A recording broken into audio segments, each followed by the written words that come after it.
ක්‍රිස්තුස් වහන්සේ තුළ මා ප්‍රේමවන්ත සහෝදර සහෝදරයනි, අද දවසේදී අපි අද සුවිශේෂී දිනයක් ගාබ්‍රියල් දේවදූතයා දේව මාතාන් වහන්සේට මංගලම් කියවේ මංගල්‍යය. නමෝ ප්‍රිය ප්‍රසාද පූර්ණවන්තයනි ස්වාමින් වහන්සේ ඔබ සමගයි කියලා. දේව මාතාන් වහන්සේගේ කුස තුළ ජේසුස් වහන්සේ ලෝ ගැලවුම්කාර ජේසුස් ක්‍රිස්තුස් වහන්සේ මාංශගත වුණේ මෙවැනි අත්දැකීමක් තුලයි. එනිසා අද දවසේදී විශේෂයෙන්ම මම අදහස් කළා ඔබත් එක්ක මෙනෙහි කරන්නට මේ දේව මාතාන් වහන්සේගේ ධර්ම ගුණ 10 ගැන. දින දවසේදී අපි සමගම අසරණ සරණ සේවාවන්හි දයා සේවාවන්හි නියැලී සිටින ඒ වගේම ජීවිතයේ විවිධ ආබාධිත තත්වයන්ට පත්වී සිටින අය වෙනුවෙන් යාඥා කරනු ලබනවා. සේනම් අපි ආරම්භක ගීතිකාව ලෙස ගායනා කරමු. වචනේ 16යි මරිමවේ. ඒ දේ මාතන් වහන්සේ මේ අත්දැකීම තුල අය කිව්වේ මොකද්ද? මේ මම ස්වාමීන් වහන්සේගේ 16 වෙන්නම්. දෙවියන් වහන්සේගේ වචනය වන ජේසුස් ක්‍රිස්තුස් වහන්සේ එතුමියගේ කුස තුල මාංශගත වෙද්දී එතුමිය බහැපත්ව පිළිගත්තේ මම එතුමන්ගේ 16 වෙන්නම් කියලා. මව නෙමෙයි 16 වෙන්නම් කියලා. අපි ගායනා කරමු වචනේ 16යි මරිමවේ.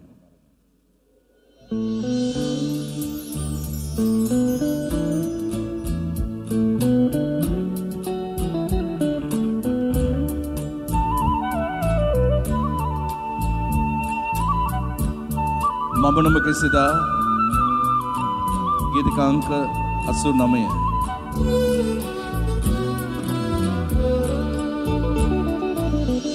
වචනයේ 16යි මරිමවේ සම්මතය හැරදෙමු ලඳ ඔබයි අසම්මත වූ දේව සැලසුම වටහාගත් අම්මා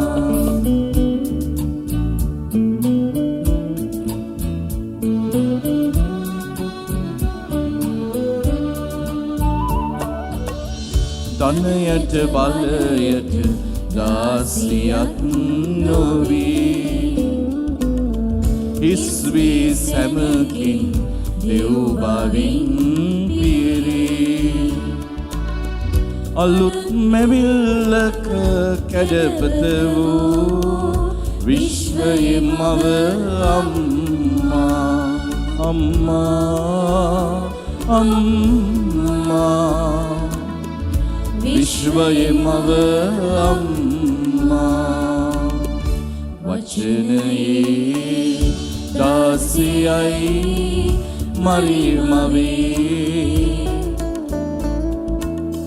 සම්මතය හැරදෙමු ලඳ ඔබයි අසම්මත වූ දේව සැලසුම වටහාගත් අම්මා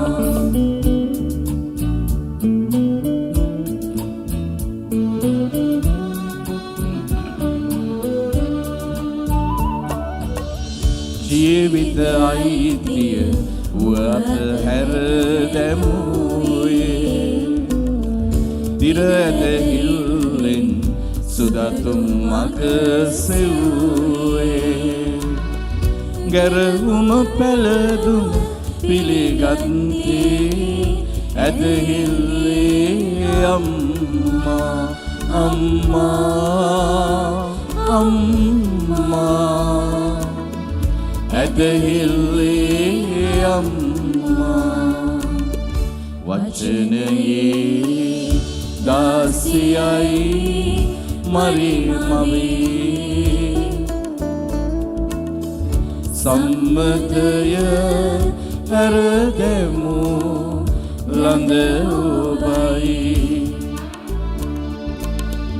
අසම්මත වූ දේව සැලසුම වටහාගත් නම්මා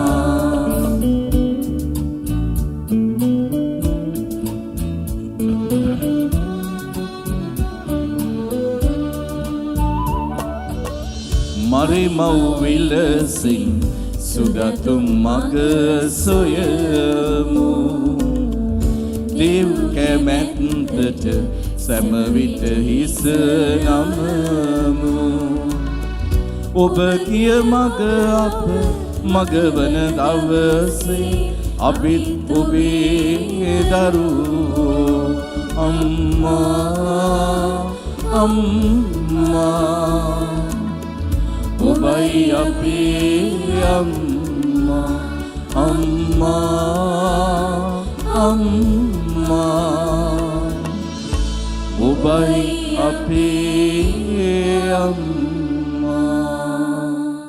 Praise the Lord Praise the Lord Praise the Lord Praise the Lord ප්‍රශංසා වේවා මහිමය වේවා මහිමය වේවා ප්‍රශංසා වේවා प्रेमांत सहोदर सहोदरिनी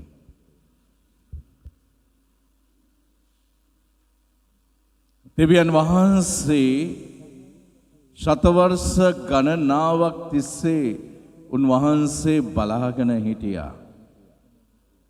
උන්වහන්සේගේ ගැලවීමේ සැලැස්ම දියත් කරන්නට. උන්වහන්සේ පළමුවෙන්ම තෝරාගත්තා මවක්ව තෝරාගත්තා. නමුත් ඔවුන් මොකද කළේ? ඔවුන්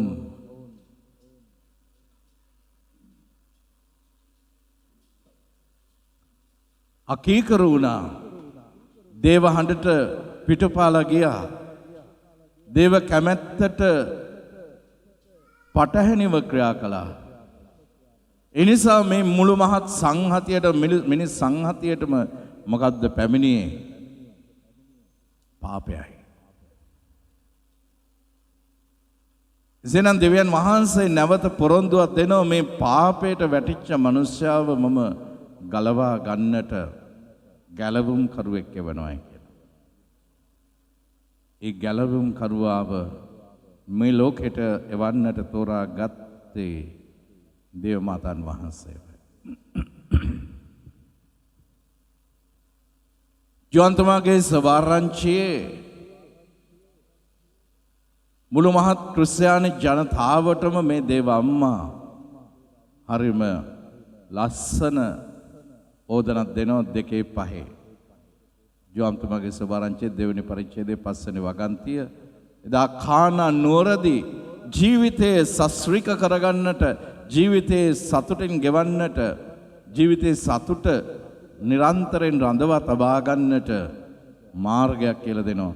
ඒ මාර්ගය තමයි මෙතුමානන් ඔබට කියන කොයි දෙයක් වුවද ඔබ කරන්න.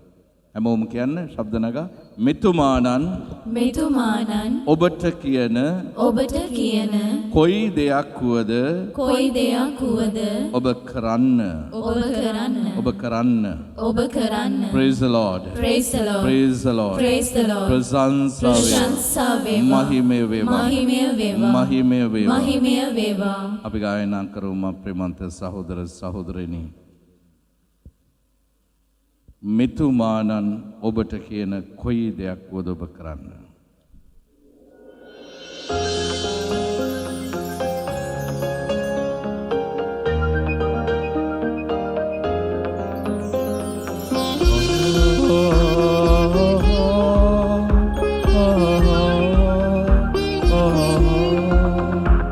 මෙතුමානන් ඔබට කියන කොයි දෙයක් වුවද ඔබ කරන්න.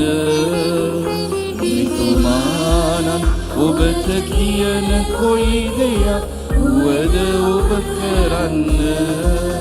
එවිට ජීවිතය සරුවේ සංකාව දුරුවේ සතුටින් පිරීලායි ජීවිතේ ඇවිත් ඔබ බලන්න මිතුමාන ඔබට කියන කොයි දෙයක් වුවද ඔබ කරන්න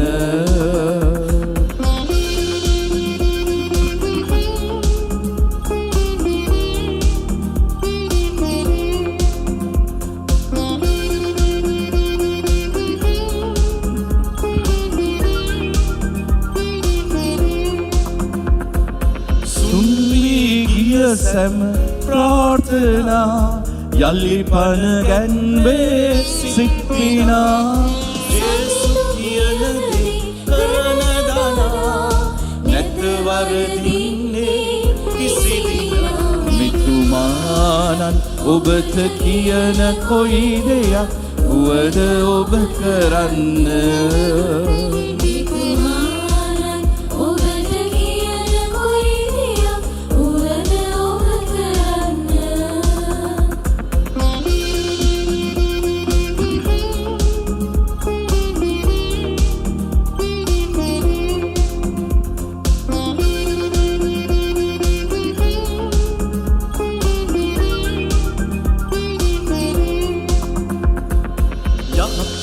මාංශය ලෝකයා තරුණ සිතට පෙන්වාදයා ආමය රාගය සිතතියා පාපය වෙතටම ගෙන යනා මිතුමානන් ඔබට කියන කොයි දෙයක් වුවද ඔබ කරන්න මිතුමානන් ඔබට කියන කොයි දෙයක් වුවද ඔබ කරන්න එවිට ජීවිතය සරුවේ සංකාව දුරුවේ සතුටින් පිරිලායි ජීවිතේ ඇවිත් ඔබ බලන්න මිතුමාන ඔබට කියන කොයි දෙයක් වුවද ඔබ කරන්න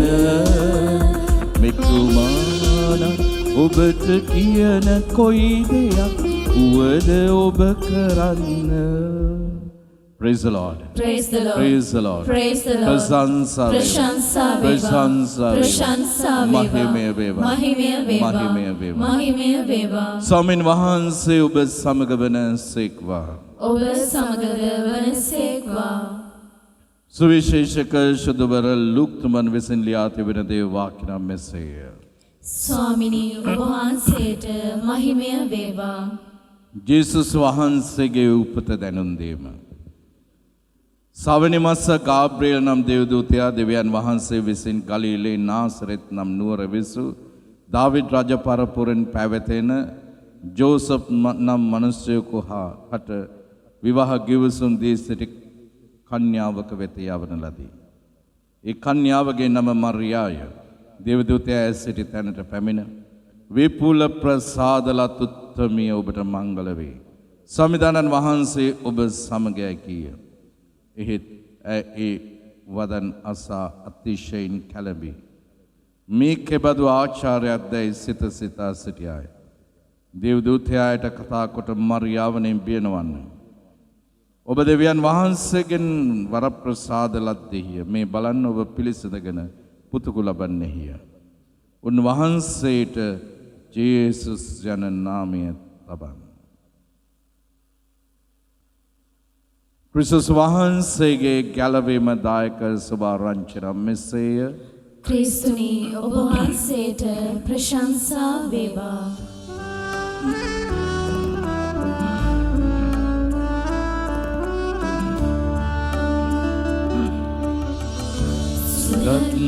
සුරේදුරි ස්පර්ශ කළ මැන මුවට නැගේනා සෑම වදනක් සිතට නැගේනා සෑම සිතුවිලි සුදත් බලයෙන් ඉරිති වේවා සුදත් සත්වර ඔබ කෙරෙහි වේවා ඔබට ආසී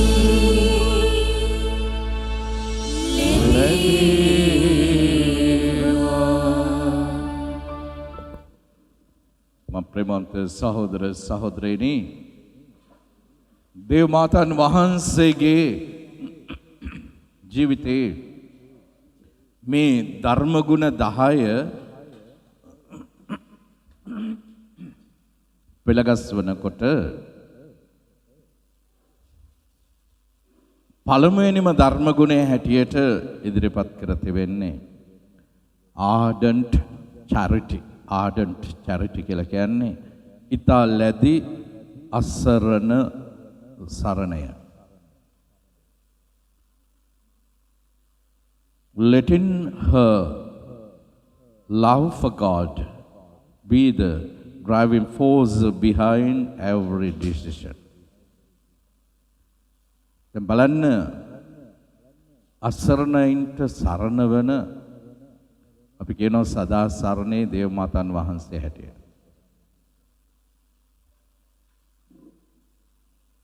අපිට දේව මාතන් වහන්සේගේ ජීවිතය දකින්න ලැබෙනවා. මේ දේව දූතයා මේ පණිවිඩය දුන්නම එතුමිය අහනවා මෙහෙම කොහොමද වෙන්නේ? මම කවදාවත් පුරුෂයෙක් එක්ක සම්බන්ධ වෙලා නැහැ. නමුත් දේව දූතයාම අනාවරණය කරනවා දෙවියන් වහන්සේට සියල්ල කරන්නට පුළුවන්. දෙවියන් වහන්සේට කරන්නට බැරි දෙයක් නැහැ. බලන්න ඔබගේ ඥාතිවරිය වන එලිසබෙත් ඇගේ මහලු වයසේදී ඇය පුතෙකු බිහි කරනවා.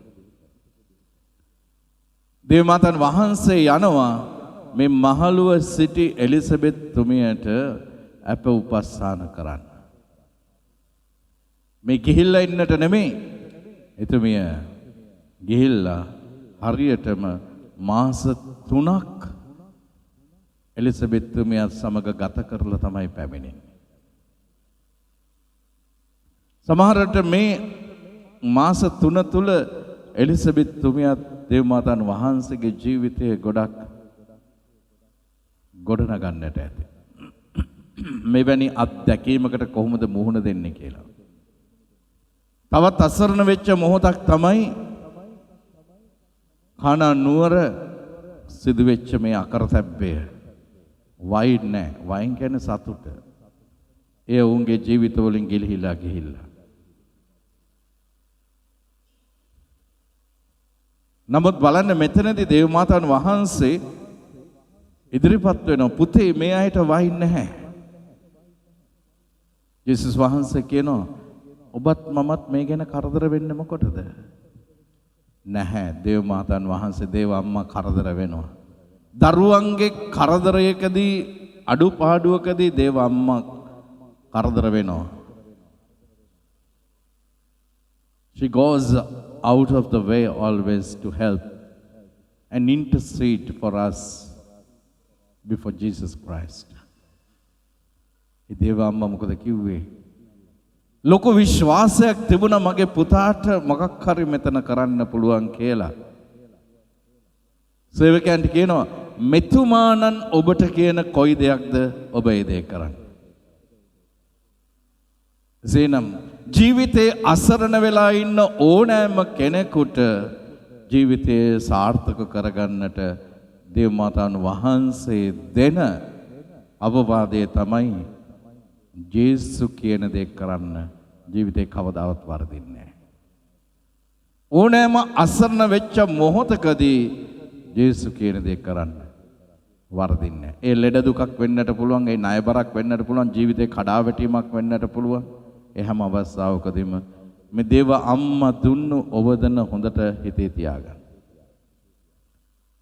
ඊළඟ දේ තමයි අපිට දේව මාතාන් වහන්සේගේ ජීවිතයේ දෙවනි ධර්ම ගුණය, we call it profound humility. Profound humility. ඊට ගැඹුරු බහැපත්කම.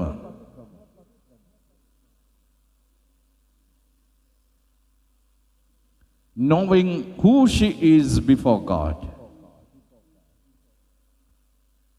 Nothing more and nothing less.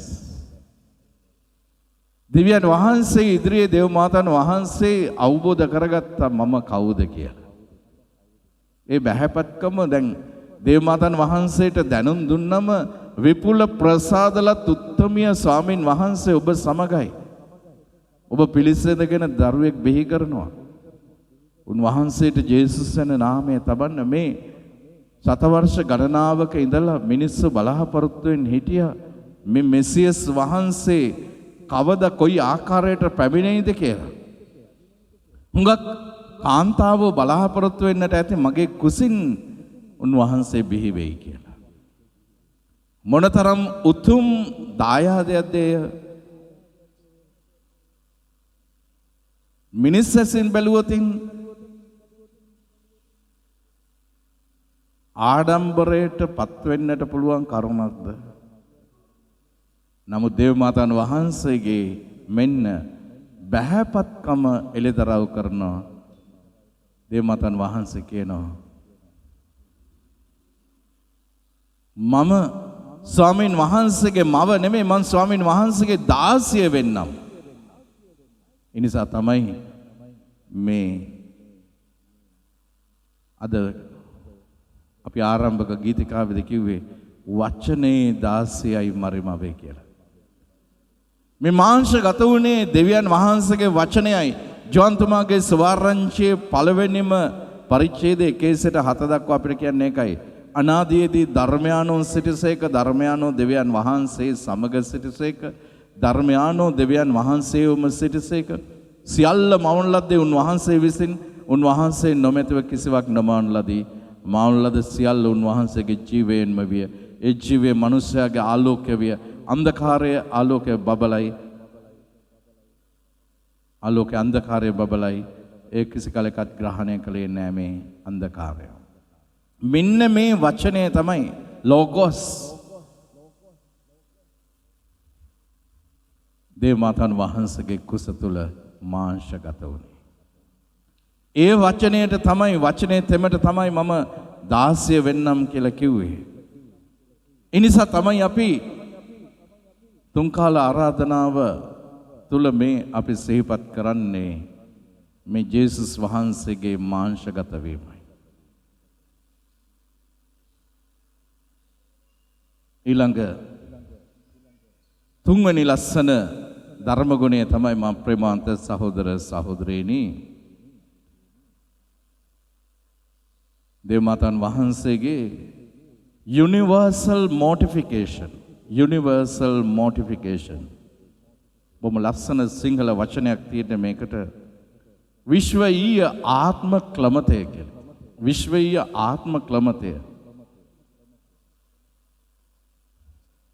seeking to lay down her life and her will at every moment.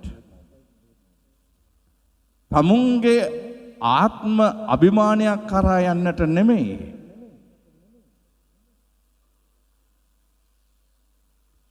එය ඕනෑම අවස්ථාවකදී දෙවියන් වහන්සේගේ කැමැත්ත වෙනුවෙන්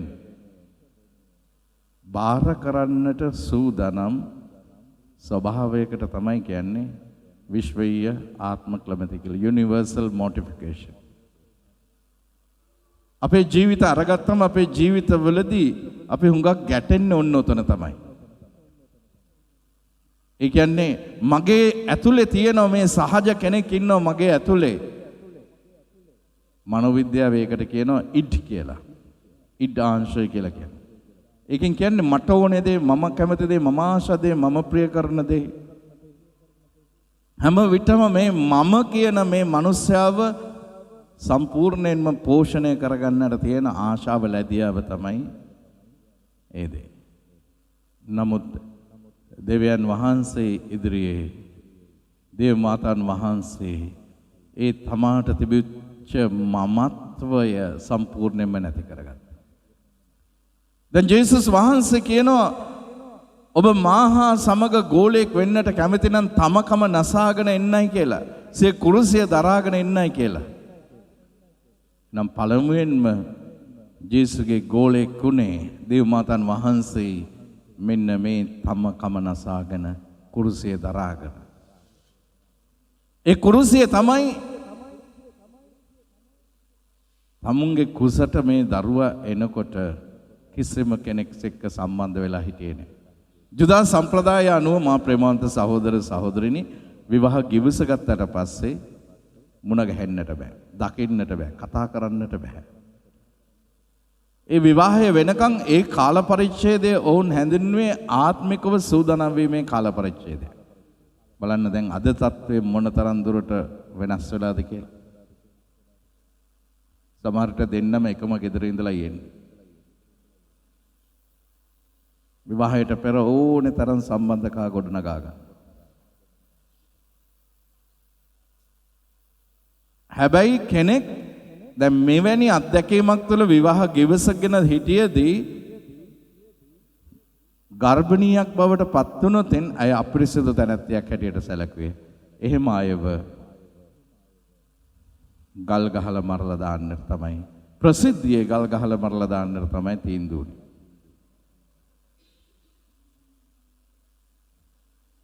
අර ආරම්භක ගීතිකාවේදී කිව්වා අසම්මත වූ දේව සැලසුම වටහා ගත්තා ඒ අම්මා. මේ සම්මතයට පටහැනි කිසිම පුරුෂයෙකුගේ සම්බන්ධයක් නැතුව ගැබ්දරා ගැනීම. නමුත් ඒ දේත් මේ දේව අම්මා පිළිගත්තා. තමුන්ගේ මේ මට මොකක් වෙයිද, මගේ ජීවිතයට මොකක් වෙයිද, ඒ කිසි දෙයක් ගැන හිතුවේ නැහැ. දෙවියන් වහන්සේගේ කැමැත්තට හිස නැමුවා. හතරවෙනි ධර්මගුණය තමයි constant mental prayer. දේවමාතන් වහන්සේගේ ජීවිතය තුළ තිබුණු සුවිශේෂී අත්දැකීමක් තමයි නිරන්තර චෛතසික යාඥාව යදුම.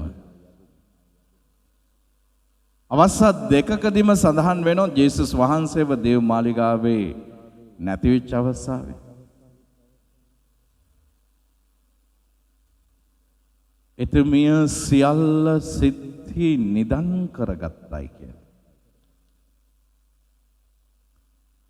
කොහොමද සිත්හි නිදන් කරගත්තේ? හිතින් දෙවියොත් එක්ක සම්බන්ධ වුණා. හදවතින්ම දෙවියන් වහන්සේත් එක්ක සම්බන්ධ වුණා. දෙවියොත් එක්ක අපි සිතින් සම්බන්ධ කරන්නේ, අපි සම්බන්ධ වෙන්නේ මා ප්‍රේමවන්ත සහෝදර සහෝදරිනි ගැඹුරු භාවනාව තුළ, යාඥාව තුළයි. එතනදී අපි අපේ සිහිය, නුවණ, කැමැත්ත දේව කැමැත්තට යටත් කරනවා. දේව මාතන් වහන්සේ අන්නේ දේ කළේ. මුළු ජීවිත කාලය පුරාවටම දේව මාතන් වහන්සේ ඒකයි කළේ. සිමියොන් දිවසවරයා කියද්දී ඔබේ හදවත කඩුවකින් ඇනුණු ලැබුවාක් මෙන් සිදුරු කරනු ලබනවායි කියද්දී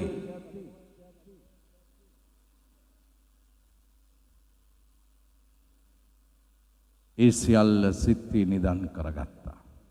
ජේසුස් වහන්සේගේ උපතේ ඉඳලා, ගවහලේ උපතේ ඉඳලා, කල්වාරි මස්සකයේ උන්වහන්සේගේ මහා ජීවිත පූජාව වෙනකම්ම මේ කුරුසිය උසලාගෙන ගියා මේ දේව අම්මා. ඒ හැම දෙයක්ම සිත්හි නිදන් කර. අපිට හිතේ නිදන් කරගන්නට බැරි වුණාම තමයි අපේ වචන ඉස්සරහට එන්නේ. අපි හැමෝටම බැන වදින්නට පටන් ගන්නවා.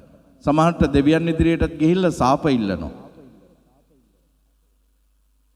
නමුත් දේවමාතන් වහන්සේගේ, because she was fully involved in constant mental prayer and she had the connection with God.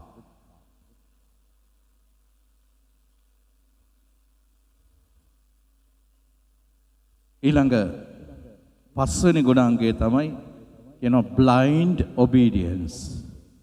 අන්ධ කීකරුකම කියලා කියනවා. දැන් කෙනෙකුට හිතෙන්නට පුළුවන් මේ දේවමාතන් වහන්සේගේ කීකරුකම කිසිම ප්‍රශ්න කිරීමකින් තොරව තමයි එතුමිය ඒ දේ අයිති කරගත්තේ. Following God's call without counting the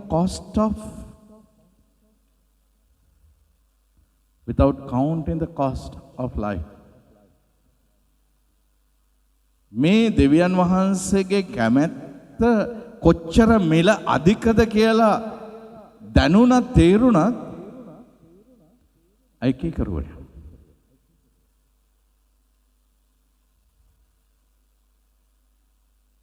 දැන් ලූක්තුමාගේ සුභාරංචියේ පළවෙනි පරිච්ඡේදයේ අහනවා හරිම අහිංසක ආයාචනයක් කරනවා. ඒකේ 34 කියනවා එවිට මරියතුමි දේවදූතයාට කතා කොට මට පුරුෂයෙකු නැති බැවින් මෙවැන්නක් කෙසේ විය හැකිදයි ඇසුවාය. එතකොට මොකද්ද දුන්න උත්තරේ? ශුද්ධාත්මයන්න් වහන්සේ ඔබ කෙරෙහි පහළ වනසේක. පරමෝතමයන්න් වහන්සේගේ අනුභවයද ඔබ වසා ගන්නේ. එහින් උපදින පරිශුද්ධ දරුවා දෙවියන් වහන්සේගේ පුත්‍රයා නොයයි කියන ලබනසේක. බලන්න හරිම ලස්සන අත්දැකීමක්. මේ අන්ධ කීකරු කම තුල කිසිම ප්‍රශ්න කිරීමකින් තොරව එතුමිය ඒ දේ බාරගත්තම දුන්නු තෑග්ග තමයි ශුද්ධ වූ ත්‍රිත්වයම මෙන්න දේව මාතන් වහන්සේ තුල වැඩ සිටිනවා. ශුද්ධ ත්‍රිත්වයම වැඩ සිටිනවා. ජීවිතේ අපි හුඟක් දේවල් අයිති කරගන්නට යන්නේ හුඟක් ප්‍රශ්න කරලා තර්ක කරලා. එතකොට දෙවියන්ට තැනක් නැතුව යනවා. අපි එතකොට දෙවියන් මත යැපීමක් නැතුව යනවා. අපේ පුළුවන්කාරකම් මත තමයි අපි යැපෙන්නේ. නමුත් ජීවිතේ තීරණ තීන්දුව ගැනීමේ අයිතිය දේව අම්මා දේව තාත්තට බාර දුන්නා. ඊළඟ ගුණාංගය තමයි එය අයිති කරගන්නට දේවමාතන් වහන්සේට ලැබිච්ච උතුම්ම ගුණාංගය තමයි divine wisdom. ඒ කියන්නේ දිව්‍යමය ප්‍රඥාව ඥානය. සලමොන්ගේ ප්‍රඥා පොතේ ආරම්භයේදීම කියනවා fear of God is the first stage of wisdom. දෙවියන් වහන්සේට ගෞරව බය භක්තිය තමයි ප්‍රඥාවේ ආරම්භය. මෙන්න දේව මාතන් වහන්සේ ඒ දේව අම්මා දෙවියන් වහන්සේට ගෞරව බය භක්තියෙන් තමුන්ගේ ජීවිතය සම්පූර්ණයෙන්ම පුද කිරීම තුළ ඇය අයිති කරගන්නවා මේ ප්‍රඥාව. Always being for God's spirit to guide her. ඒ ශුද්ධාත්මයන් වහන්සේට ඉඩහැරියා තමාව මෙහෙවන්න. Not her own will and the flesh.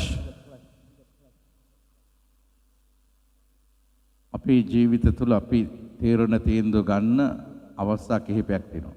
කෙනෙක් මොළෙන් තීරණ ගන්නවා. කෙනෙක් ආවේග තුළ තීරණ ගන්නවා. කෙනෙක් හැඟීම් දැනීම් තුළ තීරණ ගන්නවා. තවත් කෙනෙක් මාංශය තුළ තීරණ තීන්දුව ගන්නවා. රෝම ලිපියේ අපිට සඳහන් කරන 7 වෙනි පරිච්ඡේදයේ ආත්මයන් වහන්සේ විසින් මඟ පෙන්වනු ලබන්නෝ දෙවියන් වහන්සේගේ පුත්‍රයෝයයි කියනු ලබනවා. එතකොට ආත්මයන් වහන්සේගෙන් දේව මාතන් වහන්සේ මඟ පෙන්වීම ලැබලා මේ සුද්ධාත්මයන් වහන්සේගේ ප්‍රඥාවෙන් පූර්ණ වෙලා දේව දියණියක් බවට පත් වෙනවා මෙන්න.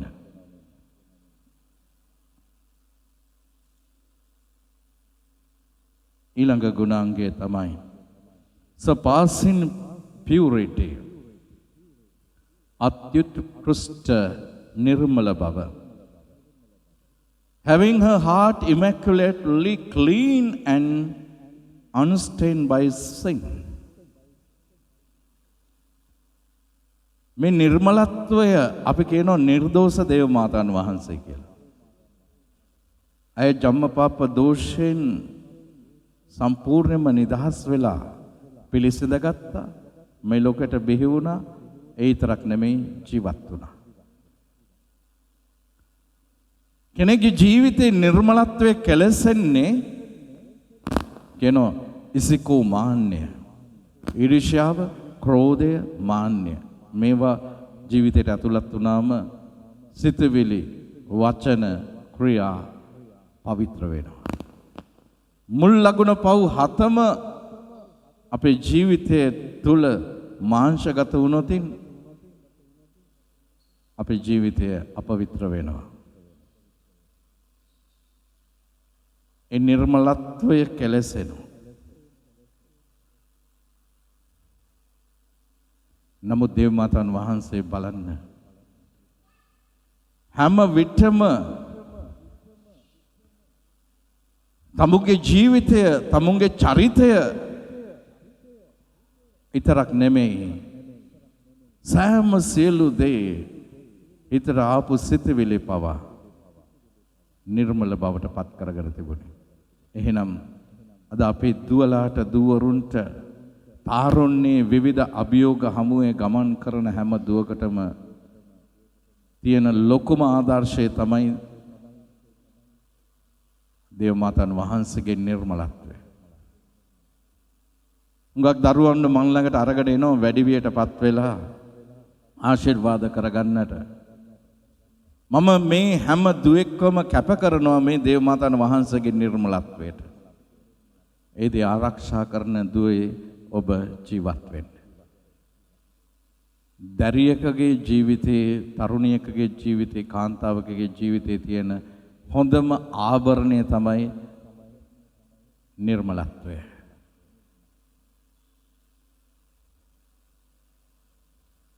The best ornament in a life is the purity. ඊළඟට අපිට දකින්න ලැබෙනවා angelic sweetness, දේව දූතික සෞම්‍ය බව. බලන්න දේව මාතාන් වහන්සේගේ ප්‍රතිමාවක් අරගෙන බලන්න, පින්තූරයක් අරගෙන බලන්න. බොහෝ සිත්තරුන් කලා ශිල්පීන් දේව මාතාන් වහන්සේගේ පිළිරුව චිත්‍රයට නගලා තියෙනවා. අඹලා තියෙනවා. මහා පුදුමාකාර සෞම්‍ය බවක් තමයි එතන තියෙන්නේ. ඕනෑම කෙනෙකුට ඒ දෙස බලපුවාම ආයි දෙවරක් බලන්නට හිතෙන ආකාරයට තමයි තියෙන්නේ. මේ දේව දූතික සෞම්‍ය බව තුළ with this angelic sweetness radiating the joy and peace to everyone she encountered. ඒදී එතුමියත් එක්ක සම්බන්ධ වෙන හැම කෙනෙකුටම දෙනවා. කෙනෙක්ගේ සෞම්‍ය බවක් මුහුණට එන්නේ ඒ කෙනාගේ ඇතුලේ තියෙන සෞම්‍ය බවයි. ඇතුලේ වෛරය තියෙනවා නම්, ඇතුලේ කුහකකම තියෙනවා නම්, ක්‍රෝධය තියෙනවා නම්, පරිගැනීමේ චේතනාවෙන් වෛරයකින් ඉන්නවා නම් කෙලින් මේක ගහනවා මුහුණට. මුහුණෙන් හොයාගන්නට පුළුවන්. ජීවිතේ කැඩපත තමයි මුහුණ. අපි කොහොමද කටයුතු කරන්නේ? ඒ දේ මුහුණේ රැඳිලා තියෙනවා. අපි වේදනාවෙන් ඉන්නවා නම් වේදනාව මුහුණේ තියෙනවා. අසනීපයෙන් ඉන්නවා නම් අසනීපයෙන් මුහුණෙන් හොයන්නට පුළුවන්. කරදරයක ඉන්නවා නම් මුහුණෙන් හොයන්නට පුළුවන්. ඒ වගේම තමයි මේ අතුලාන්තයේ සිත ගත පිරිසුදු නම් ඒ දේ මුහුණෙන් පේනවා. ඒ දේ තමයි අපි දේව මාතාන් වහන්සේගේ ජීවිතයේ දකින්නේ. නවවෙනි ධර්ම ගුණය තමයි lovely faith. ජීවමාන ශ්‍රද්ධාව. Constantly seeking God's will and never setting for compliance. කවදාවත් දේව මාතාන් වහන්සේ දේව තාත්තට දොස් කියන්න ගියේ නැහැ, පැමිණිලි කරන්නට ගියේ නැහැ. ඇයි මට මේ දේවල් කරුවේ? ඇයි මට මෙහෙම කරන්නේ? මේ වගේ. ඇයි මගේ පුතාට මෙහෙම කරුවේ? මගේ පුතා දේව පුතා නේද? ඇයි මෙහෙම දේවල් වෙන්නට ඉඩ හැරියේ කියලා කවදාවත් කම්ප්ලේන් කරන්නට ගියේ නැහැ. සමහරට අපි දෙවියොත් එක්ක ඇවිල්ලා මොනතරම් උන්වහන්සේට අවලාද කියනවද? පැමිණිලි ගේනවද? මම මෙච්චර කොච්චර හොඳට හිටියද? මම කොච්චර දෙවියන් වහන්සේට කිට්ටුව කටයුතු කරනවද? මම කොච්චර භක්ති අභ්‍යාස කරනවද? මම කොච්චර යාඥා කරනවද? ඇයි ඔබ වහන්සේ මට මෙහෙම කරේ? සුදු බයිබලයේ එහෙම දෙවියන් වහන්සේට අවලාද කරපු අය හිටියා. ජෝබුත් ඒ වගේ කිව්වා. ඉපදිච්ච දවසටත් ශාප කළා. හැබැයි පස්සේ අයිති කරගත්තා. ජෙරමියා කිව්වා අයි මට මෙහෙම දේවල් කරන්නේ.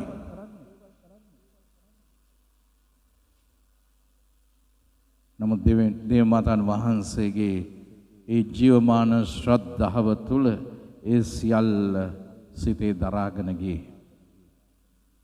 10 වෙනි ධර්ම ගුණය තමයි දේව මාතාන් වහන්සේගේ ජීවිතයේ තිබිච්ච heroic patience, වික්‍රමාන්විත ඇදහිල්ල.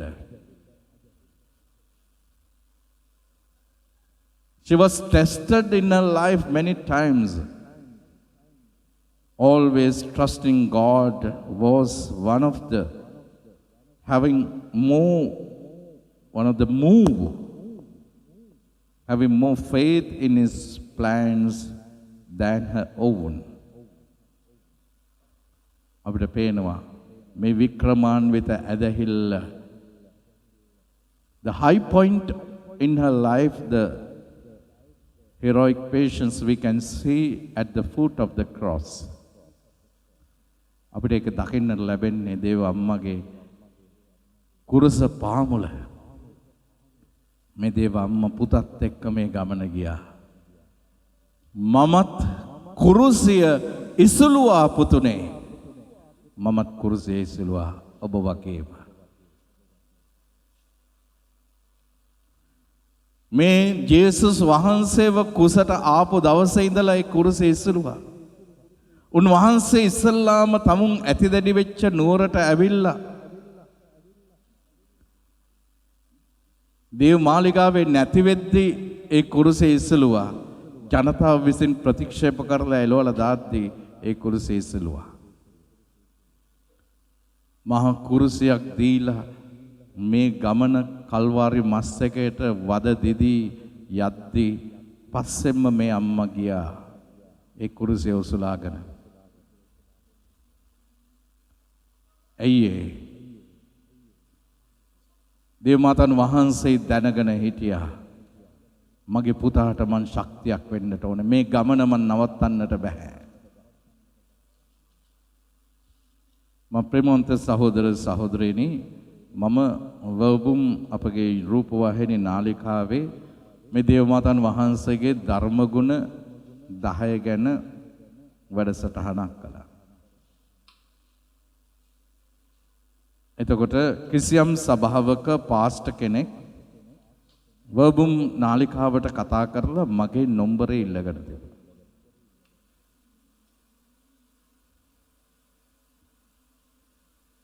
මට ඔහු කතා කළා. එතුමා කතා කළා මට. කතා කරලා කිව්වා මේ ෆාදර් ටෙරන්ස්ද? මං කිව්වා ඔව්.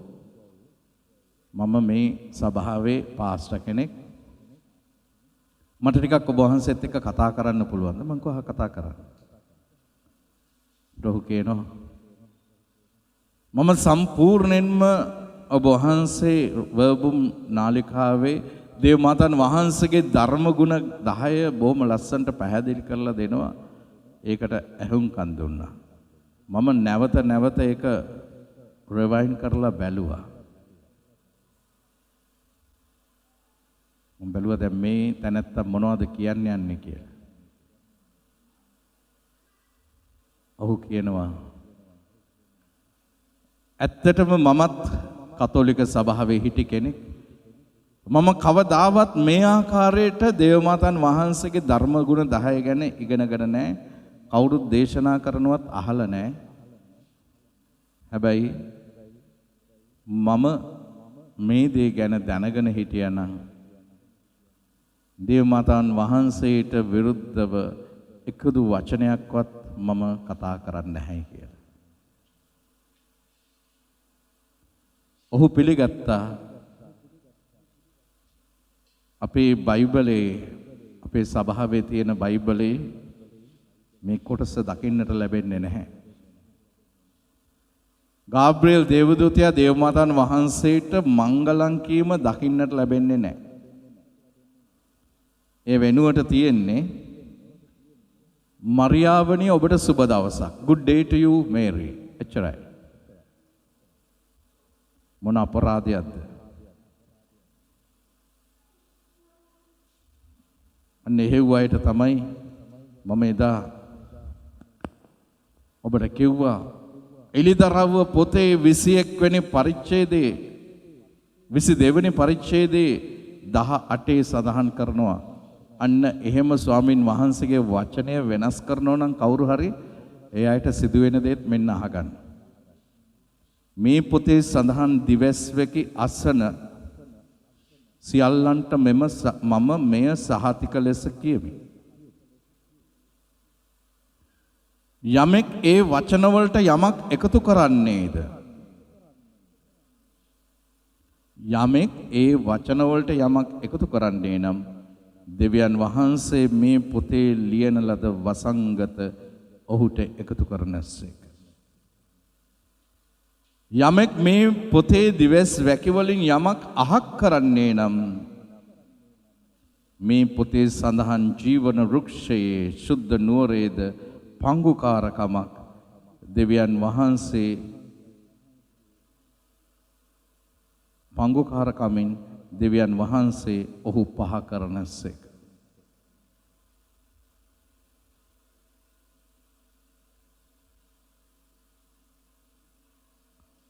එහෙමනම් එවැනි සභාවල් වල අයට දුටහට මේ දෙවියන් වහන්සේගේ වචනය, දේව වචනය මේ උන්වහන්සේ මුළු මහත් විශ්වයටම දුන්නු මේ බලගත් වචනය කවුරු හරි කෙනෙක් තමුන්ගේ පටු අරමුණු සඳහා දේව මාතන් වහන්සේව අගෞරවයට පත්වන්නට වෙනස් කරනවා නම් කිසි කෙනෙකුට ස්වර්ග රාජ්‍යයේ ඉඩක් නැහැ කියන එක තමයි එළිදරව් පොතේ 22:18 උන්වහන්සේ දීලා තියෙන අනාවරණය.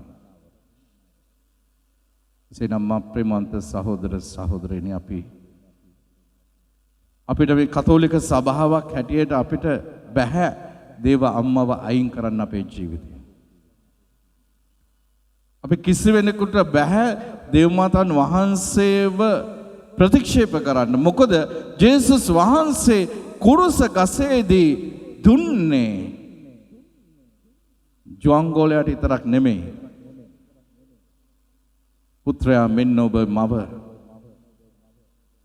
අම්මේ මේ මෙන්න ඔබේ පුත්‍රයා කියලා මුළු මහත් මනුෂ්‍ය වර්ගයාටමයි දේව මාතන් වහන්සේව බාර දුන්නේ. ඒ දේව මාතන් වහන්සේ දැනුත් අපේ මරණ වේලේදී අපිත් එක්ක මගේ ජීවිතේ මම ඒ දේව මාතන් වහන්සේට පොරොන්දුවක් වුණා. මගේ ජීවිතය ගැලවුවම මොකද මම වාහනේ පදවාගෙන යනකොට මොලේ ලේ කැටයක් හිර වෙලා ස්ට්‍රෝක් එකක් හැදිලා මගේ කල්පනා ශක්තිය නැතුව ගිහිල්ලා සිහිය නැතුව වාහනේ පදවගෙන එද්දී මම ගිහිල්ලා තිබුණේ මට එන්නට තිබුණේ මං ඉන්න තැනටයි. නමුත් මං ගිහිල්ලා තිබුණේ දේවත්ත ලංකාප ස්වාමි දූ දේවස්ථානයටයි. දේව මාතන් වහන්සේ ළඟට ගිහිල්ලා එතුමියගේ ප්‍රතිමාව දැකලා නමෝ මරිය 3ක් කියද්දි තමයි මට සිහි කල්පනාව ආවේ දෙයියනේ මම මේ කොහෙද ඉන්නේ? මම මෙච්චර ලොකු ස්ට්‍රෝක් එකක් ඇවිල්ලා සිහි කල්පනාවක් නැතුව කොහොමද මේ වාහනේ පදවාගෙන ගියේ? මම හයිවේ එකෙන් දාලා ඉන්න තිබුණේ හයිවේ එකේ ගියා නම් ලොකු විනාශයක් වෙන්නට තිබුණා. නමුත් දේව මාතන් වහන්සේගේ පාමුල ළඟට මාව අරගෙන ආවේ මොකටද? දැනුත් අපේ මරණ වේලේදී ඒ දේව මාතන් වහන්සේ අප වෙනුවෙන් මැදිහත් වෙන නිසායි. අපව ආරක්ෂා කරන නිසායි. ඒ දේව අම්මා මේ පුතත් එක්ක කුරුස ගමන ගියා. කඳුළු තිබුණ නැහැ දෙනෙතේ. ඒ කඳුළු සියල්ලක්ම අය වැගුරුවා. හෙලන්නට කඳුලක් ඉතුරු වෙලා තිබුණේ නැහැ. මේ පුතත් එක්කම යනවා මමද කුරුසිය ඉස්ලුවා පුතුනේ. අපි සප්‍රසාදේ ස්වාමීන් වහන්සේ ඉදිරියේ මෙනෙහි කරමු. මන්ද පළවෙනිම දැන් මම සප්‍රසාදේ ජීවමාන ස්වාමීන් වහන්සේව මේ සුදෝ කරඬුවේ තැන්පත් කරනු ලබනවා. මේ ලෝකයට බිහි වෙච්ච පළවෙනිම දිව්‍ය සප්‍රසාදීය කරඬුව තමයි දේව මාතාන් වහන්සේ. මන්ද ජේසුව දෙවියන් වහන්සේ පළමුවෙන්ම ගෙනල්ලා තැන්පත් කෙරුවේ කොහෙද? දේව මාතාන් වහන්සේගේ කුස තුල.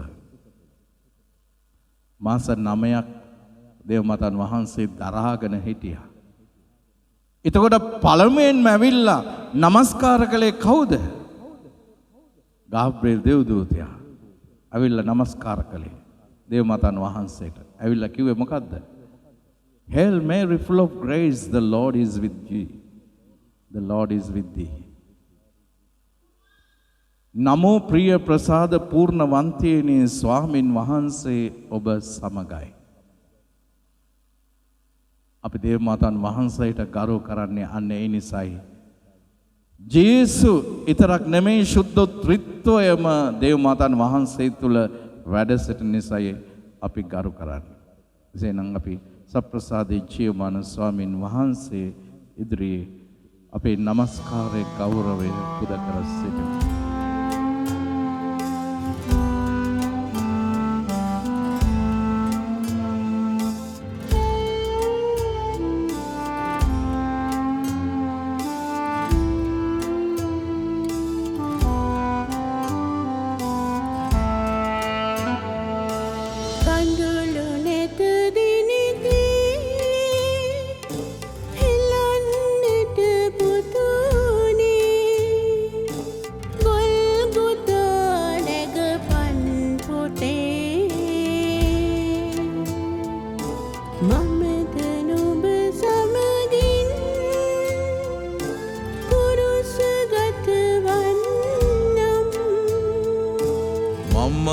නොබ සමගින්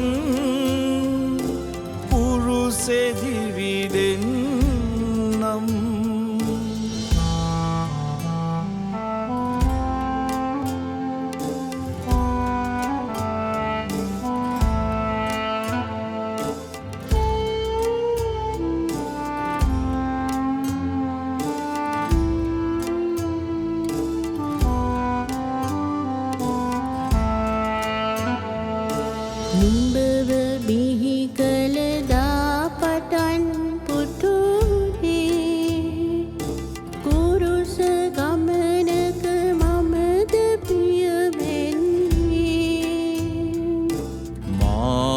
කුස ඔත්දා පටන් නම් මේ ඔබයි කුරුසිය ඉසිලුවේ අම්මේ රෝදනා ඔබ කෙලෙසනා විට ලෝදනා මා කෙලෙසනා විට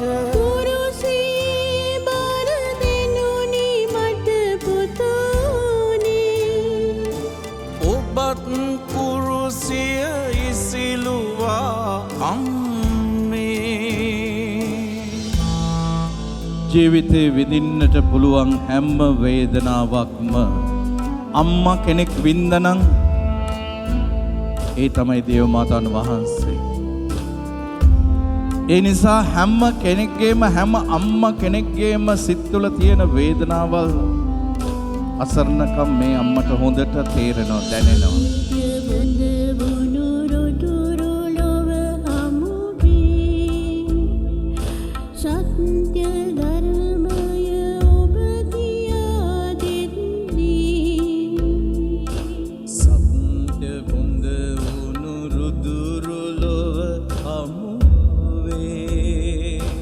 සත්‍ය ධර්මය මායාදිත්දී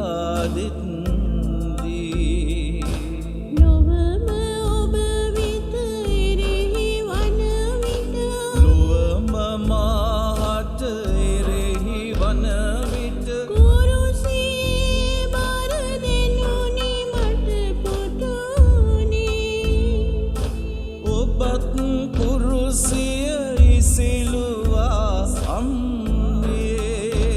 අද දවසේදී අපි විශේෂ යාඥා කරමු. විවිධ දයා සේවාව සඳහා කැපවී සේවය කරන හැම කෙනෙක් මාංශ්‍රී සරණ සේවා ආයතනය වෙනුවෙන් අපි යාඥා කරමු. ජීවිතේ විවිධ ආබාධයන් තුළ අසරණ වෙලා සිටින අයට ජීවිතයක් දෙන ස්ථානයක් ය. නීතියට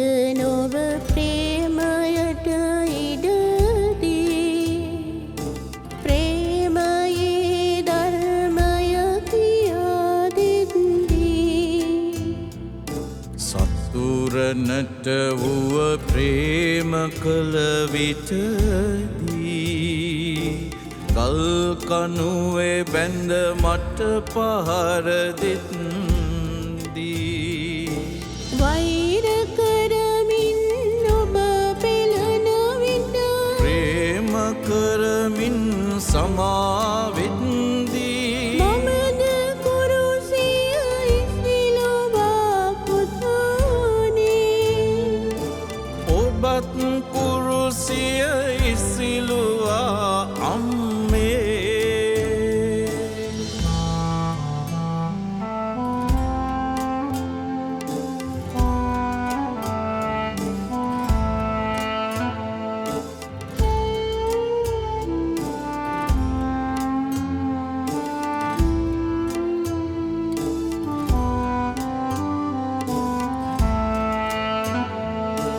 කුරුස පාමුල වැතිර සිට නොබඩා නුඹත් සමගින් කුරුස ගතවන්නම් කුරුස පාමුල සිටින මගේ අම්මේ මාත් සමගම කුරුස ගතවන්නේ සිඳහෙලන් පුත නුඹේ පනනල සිඳහෙලන්නම් මගේ පනනල මමද නුඹ හා යාග වෙමි පුතුනේ මම්මත් ඔබ හා යාග වෙමි අම්මේ මමද නුඹ හා යාග වෙමි පුතුනේ මම්මත් ඔබ හා යාග වෙමි අම්මේ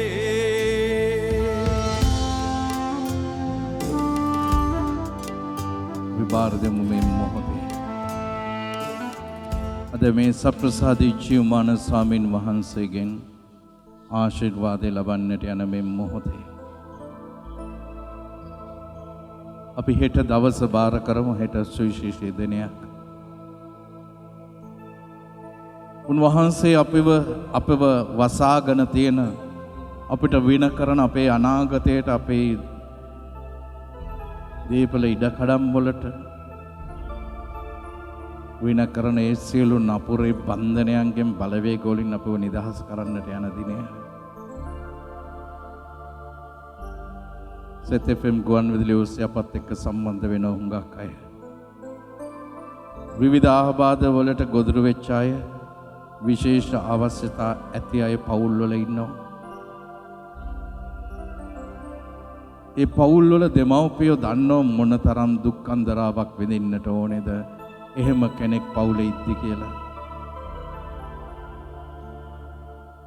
සමහර විට ලෙඩ රෝග නිසා එවැනි තත්වයට පත්වෙච්ච අය ඉන්නවා. ඒගොල්ලන්ටම කියලා කිසි දෙයක් කටින් ඉල්ලගන්න බැහැ. ඒ අයට අප උපස්ථාන කරන අය තමුන් හිතලා තමයි ඒ අයගේ අවශ්‍යතාවයන් ඉෂ්ට කරන්නේ.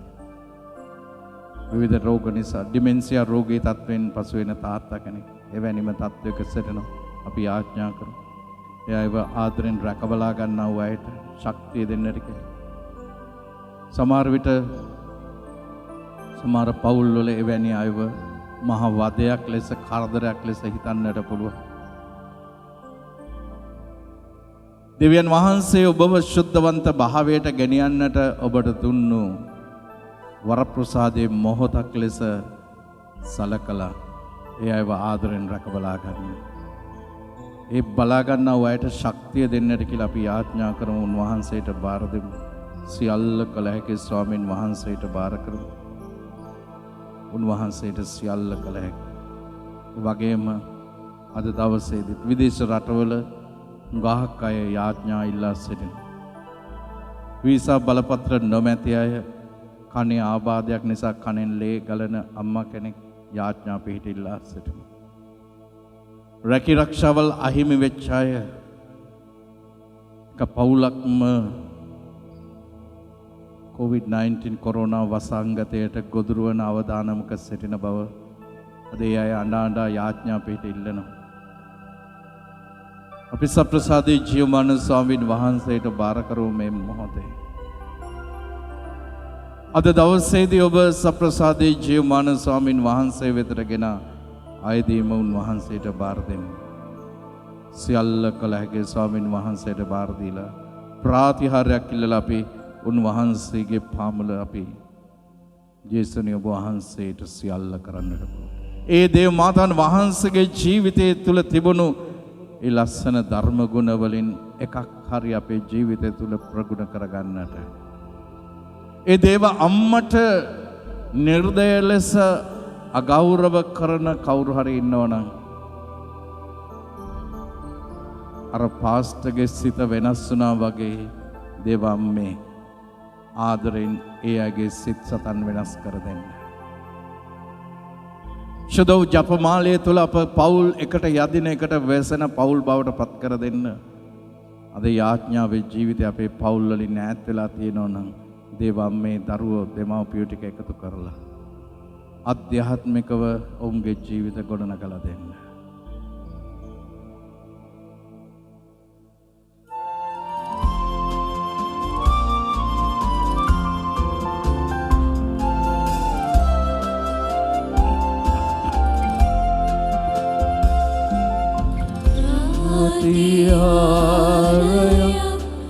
පතනිමු අප සමීදුනි ඔබගේ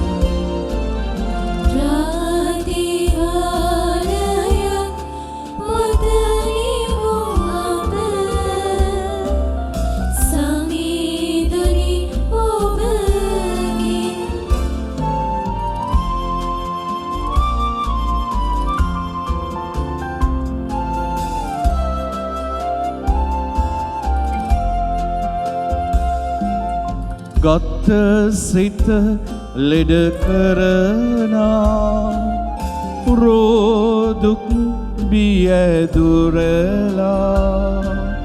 වසංගතද පහ කරන්න ඉහලින් නොබේ අභිමතය පතා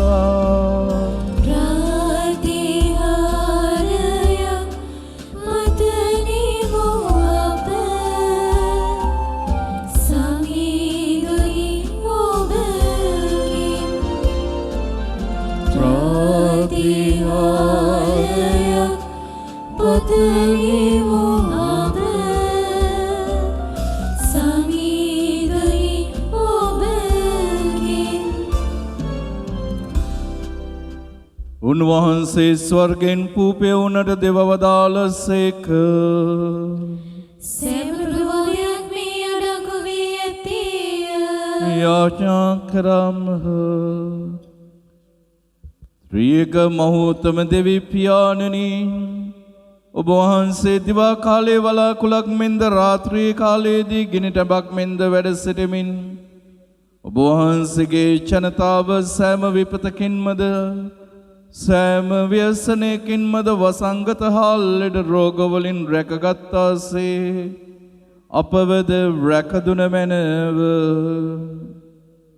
දේව සම්මුඛේ ජීවත් වෙමින් දේව වර ප්‍රසාදයෙන් පූර්ණ වූ ජීවිත ගත කරන්නට අපට පිහිටුව මැනව. මෙම චතාරික භාවනාව තුළ සැබෑ මනසාපනයක් තුළින් වතනව සිත ඉරාගෙන ඔබ වහන්සේ වෙතට පැමිණෙන්නට බැහැපත් සිතක් අපට දුන මැනව. ආදර දේව අම්මේ, දැනුත් නිතිපතත් මරණ මොහොතේදීත් අප වෙනුවෙන් මැදිහත් වී මිතුමානන් ඔබට කියන කොයි දෙයක් වුවද ඔබ කරන්න ඒ දෙව්වන අනුව ක්‍රියා කරමින් ජීවිතේ ජය ගන්නට අප නිසා මැදිහත්ව මැනව. ශුද්ධ වූ ස්වාමිනී, ජීවිතේ විවිධ අබාධයන් තුළ නොයෙකුත් දුෂ්කරතා තුළ ජීවිතේ අභියෝගවලට මුහුණ දෙන ඒ සැමට වහන්සේගේ මඟ පෙන්වීම තුළ ඒ ජීවිතේ ජය ගන්නට ඒ ආබාධ ජය ගන්නට ඒට මුහුණ දෙන්නට ඔබ වහන්සේගේ ශුද්ධාත්මා ලෝකයේ දුන මැනව ක්‍රිස්තුනී අපි වහන්සේට නමස්කාර කොට ස්තුති ප්‍රශංසා කරමු. මග්නිසාදයක් ඔබ වහන්සේගේ ශ්‍රී කුරුසින් ඔබ වහන්සේ ලෝකය ගලවාගත්සේක. ආමේන්. අපි මේ දිව්‍ය සප්‍රසාදේ ජීවමාන ස්වාමීන් වහන්සේගෙන් ආශිර්වාදය ලබන මොහොතේ අප සභාව තුළ එවැනිම අයට සේවය කරන බොහෝ ස්ථාන තිබෙනවා. ඒ හැම ස්ථානයක්ම අපි උන්වහන්සේට බාර කරමු. එවැනි ස්ථානවල සේවය ලබන සේවය කරන ඒ හැම කෙනෙකුටම ධෛර්ය ශක්තිය සුවය දෙන්නට කියලා අපි ආඥා කරමු.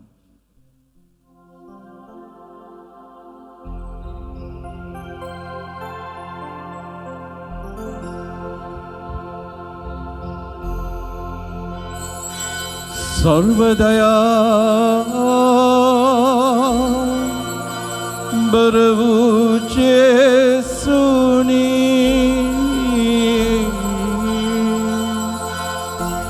पापी අපට දයා වෙනවා සොඳේ ස්වා